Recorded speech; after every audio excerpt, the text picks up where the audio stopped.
A U.S. soldier has ran away to North Korea to escape punishment within the United States. I think this story speaks for itself, so let's get into this because I can't even believe this is a news story right now. Okay, so the soldier's name is Travis King. However, I think his name should be Carl King because this is the most Carl soldier moment I've seen in a long time. This is the 23-year-old U.S. soldier in North Korean custody this morning. A U.S. official says Private Travis King has served 2.5 years in the military. He bolted across the border, effectively handing himself over to Kim Jong-un's isolated government. One of our service members who was on a tour willfully and without authorization crossed the military demarcation line. Without authorization, of course, without authorization. No one's going into North Korea.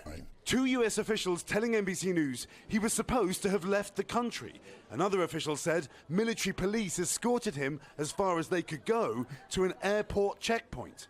He then tagged along a commercial tour to the demilitarized zone and made the dangerous crossing.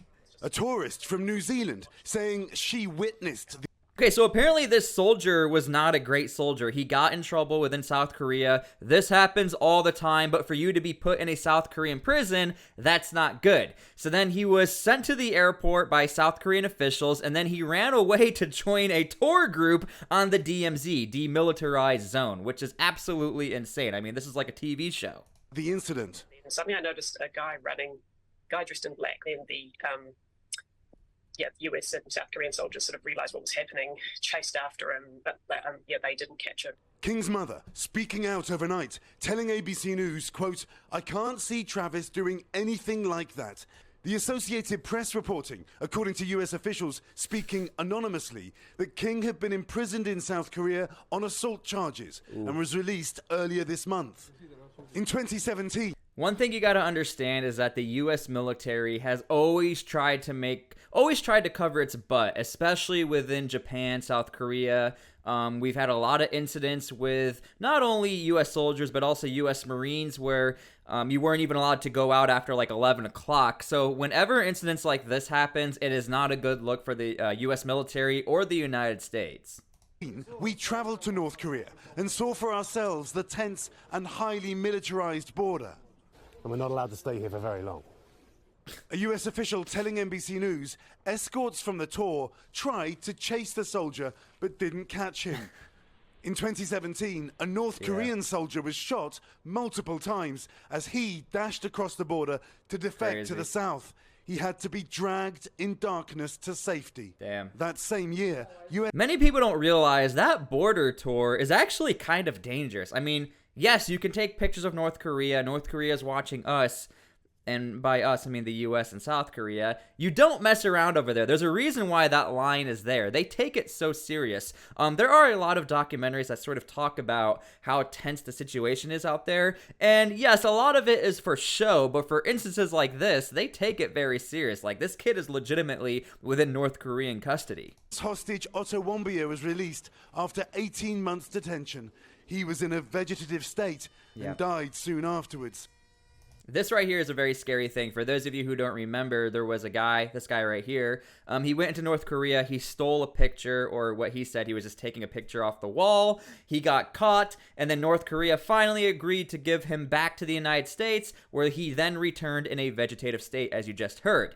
And that's the scary thing about what potentially could happen to this private in North Korea, all joking aside, because nonetheless, this is a U.S. citizen, this is a U.S. soldier, and we got to figure out, how are we going to get him back? So this is not necessarily the funniest situation, but during this video, I also want to go over what happened to other soldiers who actually crossed into North Korean territory, because it happens more often than you think it has. Now, King is the first known American to be detained in North Korea since 2018. That American at that time was deported several weeks later, but this morning the only signal from that secretive country firing off more ballistic missile tests and continuing the tension between the US. Now, look, I don't want to speculate too hard on what could happen or not happen. Who knows? Maybe like a minute after I post this video, all of a sudden he returns back into the U.S. hands. I don't think that's going to happen. But nonetheless, this right here is James Joseph Drozniak. And if any of you have ever looked into U.S. soldiers who have ran away into North Korea, this guy right here is a situation that's quite unique, but it's a situation that might happen to this soldier. James Joseph Drozniak was essentially seen as like a movie star within North Korea and was used as propaganda against the United States. This guy had like a great living in North Korea. They even gave him a wife, and he had kids, a whole family. Ironically enough, Drozniak was trying to escape being in trouble within the US military, and he was also a hothead. When he went over into North Korea, there were other US soldiers who also were in North Korea, and he sort of became the ringleader because he was fatter, taller, and stronger. I only say fatter because they try to perceive him as like this really jacked guy who could take anyone out. It just so happens that the North Koreans really took a liking to him and made him the ringleaders. So nonetheless, Drozniak sort of absorbed this attention, and then he became like a movie star within North Korea. I highly suggest you go look up his story. I'm not over here like hyping him up or trying to make him out to be a good guy, because he's sort of a loser piece of crap who ran away into North Korea to escape what he was supposed to face, punishment. Nonetheless, this is a story that is, again, not necessarily common, but it's happened before where US soldiers have ran away into North Korea, because this guy is not the only guy who's done that. Something else to consider about this entire story, as the first video had mentioned, is that right now, North Korea, they are practicing and performing their test flights for their missiles. This is not a good thing, and this is not a great time to try negotiating some sort of peace deals. Now, obviously, North Korea has always tried to maintain or create missile programs, or space programs as they call it.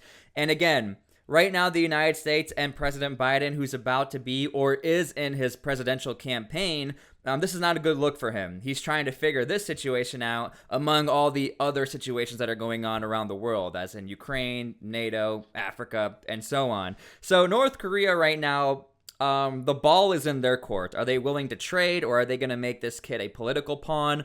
Or, are they just going to keep testing missiles? Who knows what's going to happen? Nonetheless, this is a terrible situation for all sides. If you guys want to hear my opinion, I sincerely think that he's going to be stuck in North Korea. No way in heck would I ever give this kid up unless you give me a ton of money.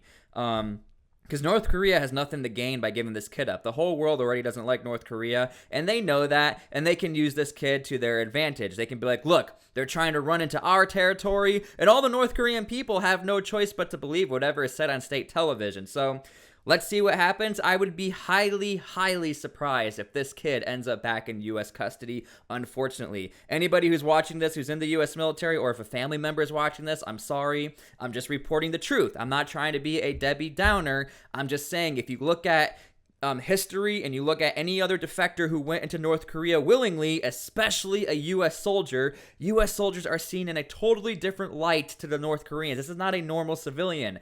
Regardless if he's just an E2, he's seen as almost like an elite Navy SEAL. We have just captured a U.S. soldier. This is a really big deal for them, unfortunately. So, nonetheless, let's pray for this kid.